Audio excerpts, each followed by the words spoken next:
Police को देखि राजपथ में द्रुत गति पलाउथुवा बेले देशी मद बोझे बोलेरो को धरला पुलिस।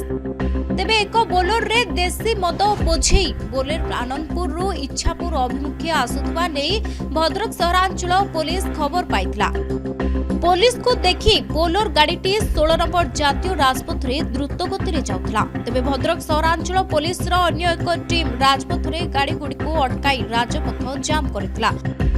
जाम रे गाड़ी फसीजिबा देखि ड्राइवर फरार होउतला। पुलिस गुड़ाई धरिबा परे बोलेरो 1200 लिटर देशी मद जब्त होइछि। ड्राइवर को पुलिस गिरफ्त करिछि।